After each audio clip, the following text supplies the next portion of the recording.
Hello, I'm back for another YouTube video. You probably barely seen because of the appalling lighting later on Saturday, but I'm very busy tomorrow and I've got things to do.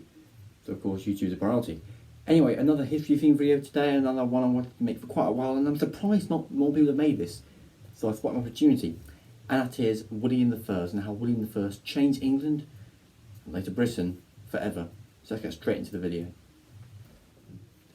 The year is 1066. England is currently completely divided. Edward The Confessor, the previous king of loose English federations, has now died without an heir to succeed him. A couple of claimants, Edgar the Atheling, his great nephew, Harold Hardrada, the King of Norway, and Harold Godwinson of the Earl of Wessex. And of course attempts were made. Harold Hardrada of course landed and fought Battle of Stamford Bridge, the Battle of Fulford on the 20th and 25th September respectively in 1066. However, on 28th September, William I landed when the wind was finally better at Pevensey, and of course that changing story began. He quickly marched north, and on the 14th of October 1066, the Battle of Hastings of course occurred, which was a decisive Norman victory after they managed to break through the English shield wall.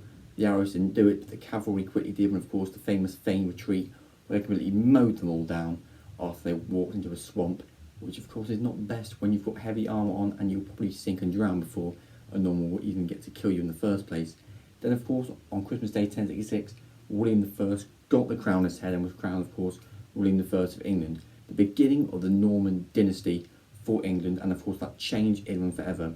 For the first time in pretty much since the Romans, the English did actually have, like, this is the king, this is the dynasty. There were no loose states, there was no Wessex, Mercia.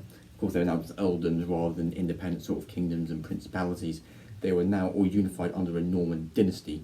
Not everyone's happy with that, of course. However, William I had an idea. Let's just kill everyone who disagrees with me. And of course, what we today consider a genocide, 100,000, 5% of the population at the time, was slaughtered in the infamous Harrying of the North. By 1067, 1070, of course, 1071, Archbishop of Langfranc further to push that home of God on William's side. It was pretty clear that William I and the Normans were here to stay. So how did he also change England? Well, he also changed England from very much a religious point of view.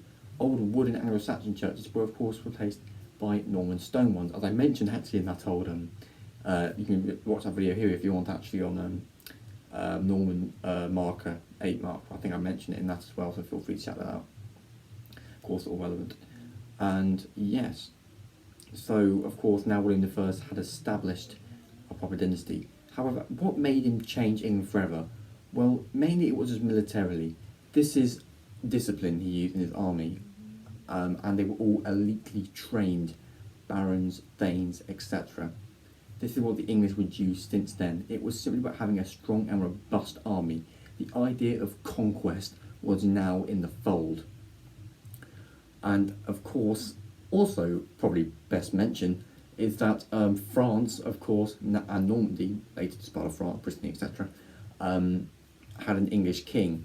England and France were now locked into an forever conflict, which would not end until 1815 at the Battle of Waterloo, when England stopped claiming France under the reign of George III. So for the next 749 years, England claimed France, and well, vice versa, Normandy claimed England, etc. So there was also that as well.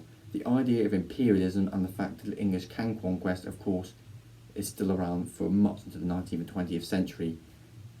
They had a king and he meant it all. His kids, William II, Henry I, of course, succeeded him and further would establish that Norman dynasty, that they were here to stay.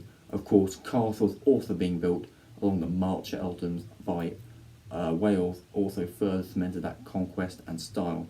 Wooden timber structures before the conquest were now, and of course, little people with basically leather army were now replaced with, within about 5-10 years, Normans, stone castles, stone churches, chainmail armour, proper sharpened swords and bow and arrows, even some with working crossbows.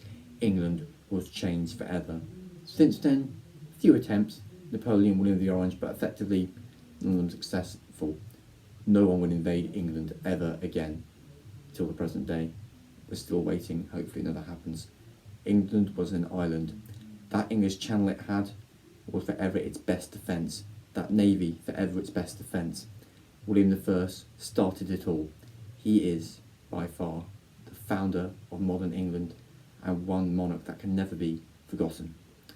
So thank you all so much for watching this YouTube video. I'll see you in my next YouTube video. Hope you enjoyed. Goodbye.